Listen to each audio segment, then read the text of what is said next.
guys, welcome back to our channel. It's Yvonne from Ginger Chick Rehab. I'm so glad to have you visiting today. I am so super excited to share with you. I had shared a video not too long ago where I had done some IOD stamps, and I figured out what the mask was for that came in the package, and it wasn't to cover your face. So I was super excited.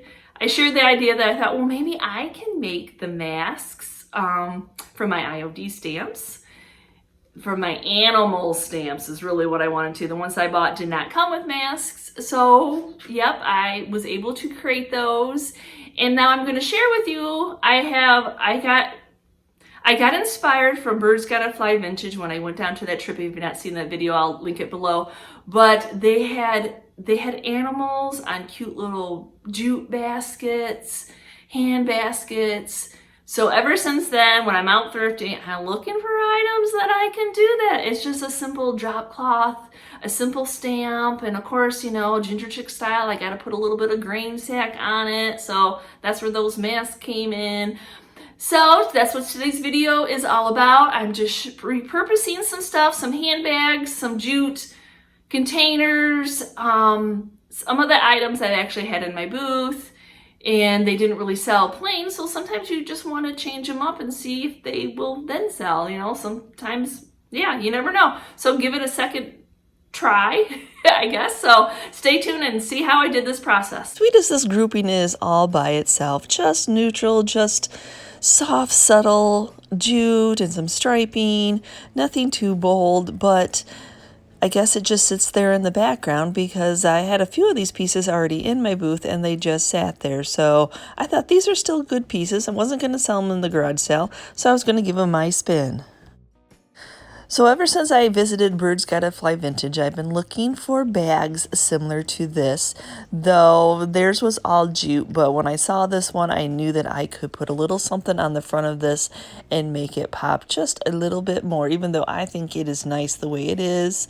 Sometimes people want a little bit more, so just adding a piece of this drop cloth, you can already see putting this against that, how it already brought that up to another level. So right off the bat, I know that I'm going to be using my IOD animal stamps for this, and so I just put I haven't stamped on it yet. It may look like it, but I just have the sheep laying there just for a guide of what I want to, how much of the fabric I want to leave.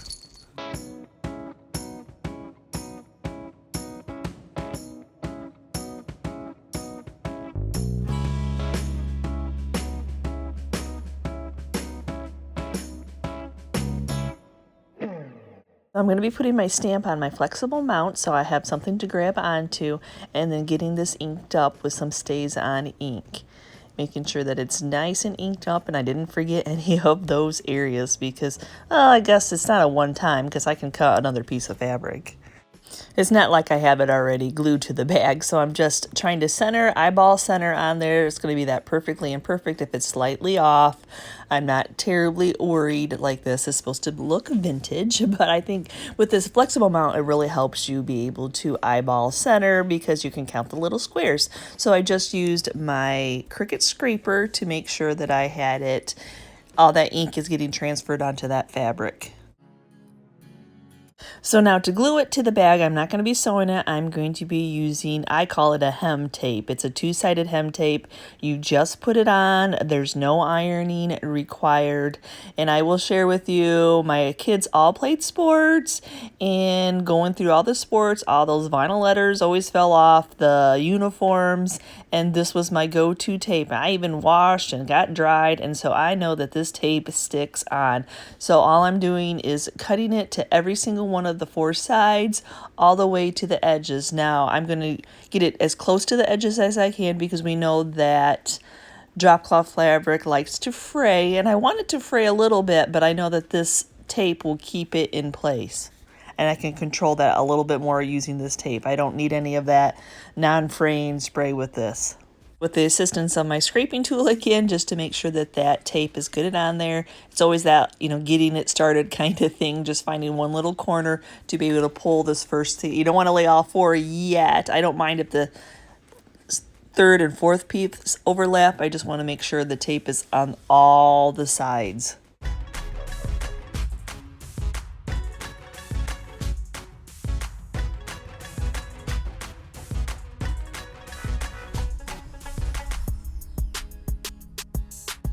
I'm going to be using that little insert, that little extra pocket inside the bag to kind of work as my center. I know I wanted it a little bit high, so if somebody has it filled, you still see it. And so nope, I just put it on there, because once you put it on there, that stuff is sticky. And the Stays On ink, I believe you don't have to heat set it, but you can if you want. And I do, just to make sure that my item is going to stay. So I think this pillow is super cute. I love that little jute edging with it, but as you see, yep, it has one of my boo tags on it. I guess maybe it's just too small, a little bit plain. So I'm going to be doing the cow on this one. I think this one's going to be just the way that little pillow's curving down. I think the cow will do the best. So it's the exact same thing. I'm just going to put that stamp down first. Just the stamp itself. I'm not going to stamp on it, and then I'm going to cut how much of the linen drop cloth that I need. Now I will share with you, as soon as I get drop cloth from either Amazon or Harbor Freight, I automatically wash it with just detergent only and dry it so it's always ready to use. So same thing, just putting my cow stamp on my flexible mount, getting it all inked up, using my center point as counting the little squares on the flexible mount. And then the exact same thing with this fabric tape. Then I'm just going to eyeball on this one, especially since I cut it almost the same size as it starts going down in that curve, and just going for it. There's stripes on each side, so actually I was counting the stripes, guys. Well, I actually wasn't sure about the size of this little purse, but it was that material I was looking for, and I think it was cheap enough that I'm like, yeah, you know, I'm going to try it on that. I can see somebody buying it for their little girl or somebody who doesn't carry a lot of stuff. So I do have the smaller animals from the Tim Holtz stamps that I'm going to be trying out for this little bitty bag. I decided on the little sheep and a little bit of the wording of the Feed and Seed company for this one. Now for this one, I'm going to go ahead and stamp this first, the image onto the linen first, only because these stamps are a little bit on the bigger side and they're going to stick up, and it's going to be a smaller piece of fabric. So working around the stamps themselves is going to be a little bit hard when I go to cut it. So I'm going to go ahead and stamp them on first.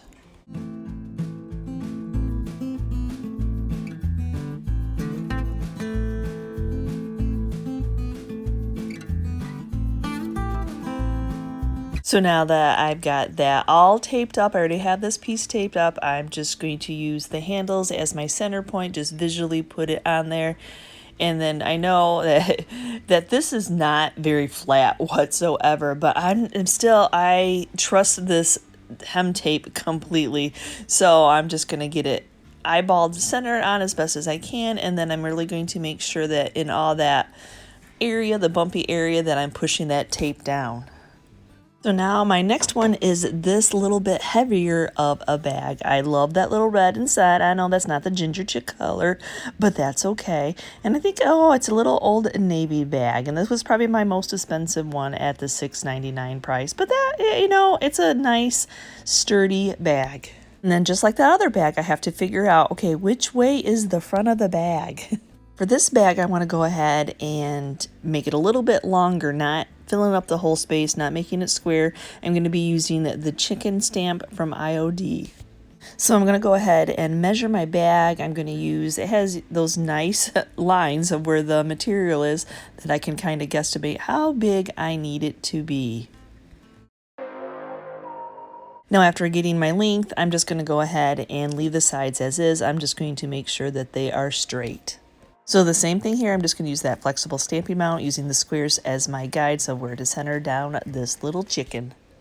For this chicken, since the inside was red and I could do a longer piece of drop cloth fabric, I actually am going to put a mask. Now this is my homemade mask. Some of the IOD stamps came with masks. I didn't really know what they were, but I'm slowly learning and sharing with you all in case any of you don't know what they were. So I made my own. I just stamped on some vellum that I had, cut the image out.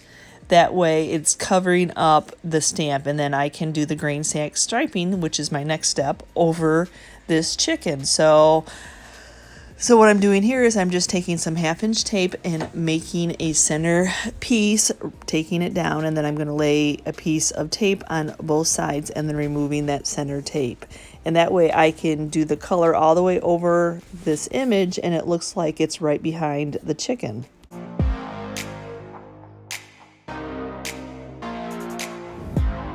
Yeah, I know this is going to shock you guys. Yep, I'm going to be doing red. Now, I always have the apple barrels, and I like the multi-use one because it is a little bit more permanent. Once I heat set it in, it will be there for longevity. But I had red left over from Christmas that was in my arsenal, and so perfect because the red matches the inside. So I'm just using a Dollar Tree stencil brush and just doing the swirling technique, just having a little bit of paint. And this is my first time using a stencil brush on my drop cloth, but it's going really well. And then I'm like, oh shoot, I forgot to tape off my end so I don't get it onto my Cricut mat.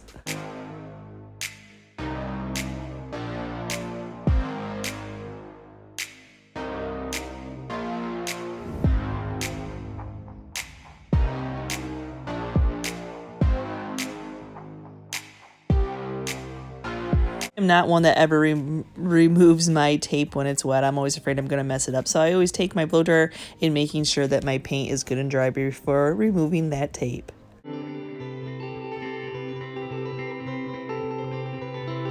So can we have a little bit of a confetti party? I'm like, oh, I just absolutely love how that turned out. Now to make my next stripes, what I'm doing here, the first tape was a 1/2 inch tape. So this one is an inch tape from the Dollar Tree store. So what I did is I just picked one side of the paint line and made it so it went all the way over to the other side. That way I have a area that's going to be unpainted, and then I did it on the opposite side too. That's why it's all the way over the tape line. You got a blank space, and then I eyeballed what my next lines were going to be, which is usually the same spacing as what the unpainted is going to be. And then yep, and then now I'm just doing that same little swirling technique with just a little bit of paint on the brush, especially with this red. Let's see how my homemade mask did, and I did pretty good getting it under to those edges.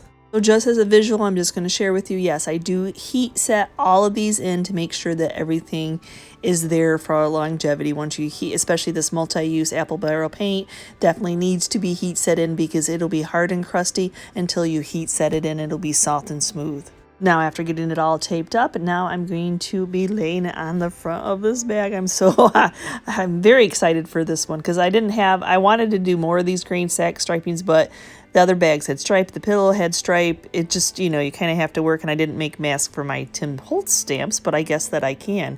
So now I'm just getting it, counting the little layers of weaving that are on there, and then just getting it attached. Oh, do I really love this one.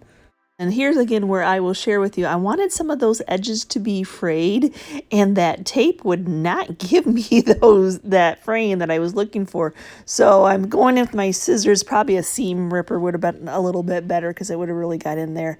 But I was able to really work hard. I just wanted a little bit of fraying around each one of these. But yes, that tape is really nice if you've never used it before. For my next project, it's just this little box, and I know these boxes we see all the time in the thrift store. So I thought, you know what, I think I can create a little something on this. It was $2.09, so why not? So I just need to remove my tag, and when you're doing this, you want to make sure that you leave the lid on. That way you know where your center point is. You don't want your lid, when you put it back on, to be overlapping your image. So same thing, I'm just going to go in and cut the size appropriate drop cloth linen that I need. The chances are is I might be making myself some mask for these little Tim Holtz stamps because I do use these a lot. But I'm just going in for this project today and just doing the cow on the front of this little box. Same exact process. Now for these boxes, I'm not going to be doing the drop cloth linen on there. I'm not even going to be doing any tissue stamping today. I'm just going to stamp directly onto these boxes. Inspiration for this piece comes from, I follow a lot of people that do a lot of antiques on Instagram, and I just have seen boxes similar to this that just have simple stamping. Doesn't really have to make a lot of sense necessarily, but you just see that faded that it's been stamped on. So that is what I'm going to do. I'm going to go ahead and on the sides here do a couple very chunky green sack stripes and just do a little lettering in the middle. Now I'm going to go in with the Apple Barrel Multi-Use in black, doing that same swirling technique. I don't know actually how much I'm going to get on with doing it this way. I'll kind of work it because at the end, after it's dry, I'm going to end up sanding it down anyway to give it that aged look. But for right now, I'm just getting the product on. And yep, I'm like, oh shoot, there again, I get so excited to get that color on that I always forget to tape off my edges.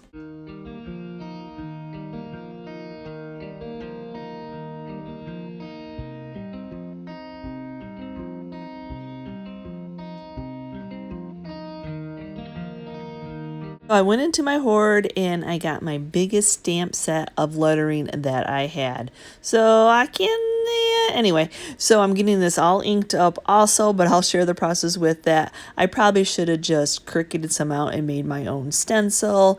But, you know, it gave me a guide too, because the stamps didn't really stamp into that material very well. I'm not going to stress about it. I've got my little stencil brush. I've got a guide to where I can eyeball just to get a little bit more of that N and S in there. And I was really thinking, I'm like, north and south. There, that sounded good. Those are the letters that fit in and fit in that most space. Because I know some will ask me, well, what does that stand for? Well, it just stands for north and south. It's just some lettering, just a little something on the front of this. But I'm not terribly worried. I'm going to get as much on as I can, and because I'm going to be sanding it off when it dries anyway, but you definitely can't even hardly see the lettering as it's on. If I did this again, I would probably not try to stamp onto it. I would make my own stencils. So yep, now I'm just going back in with some 320 sandpaper, and I'm taking some of that very sharp, especially on the green sack stripes. It's just striping basically. Taking some of that off. I just wanted to give that aged and worn look. So yeah, I mean, it doesn't have to be perfect. It's that perfectly imperfect, especially when you come to something that you want to be aged.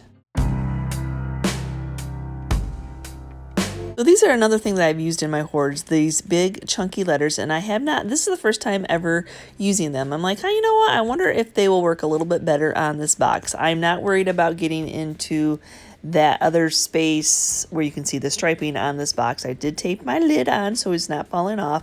So I'm just going to do a feed storage box. So just guesstimating where that space that I need to leave blank because I need to reuse my E.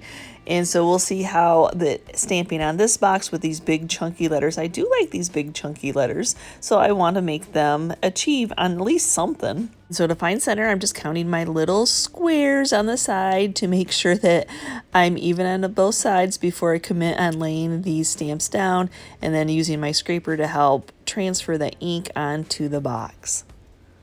I do feel like there's a lot of ink left behind on these, so I'm going to go ahead and take a napkin, and before touching those, because that stays on, ink likes to stay on, so I'm just going to wipe them off a little bit first before moving that E over to the space.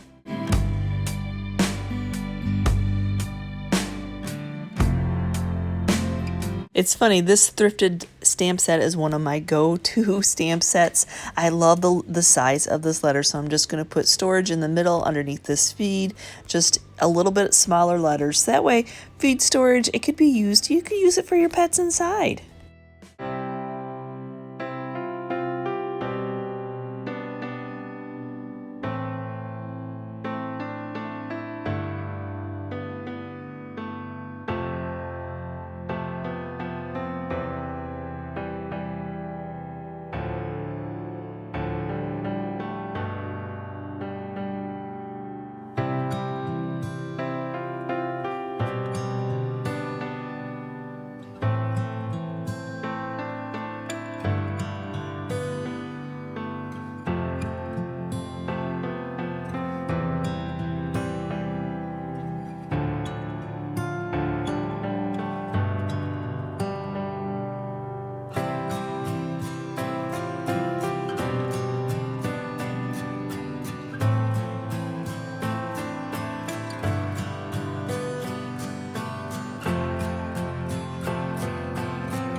Okay, what did you think? Oh my gosh, I just absolutely love how these turned out. You know, it's funny when you start looking for something and you get that idea in your head, and I'm like, well, I don't want to pay full price, and I don't want to, you know, so you just keep looking, and God week moment that those pieces and parts come in your path, those blank palettes, I like to call them, come in my path of what I can do my vision on. So I hope you enjoyed today's video.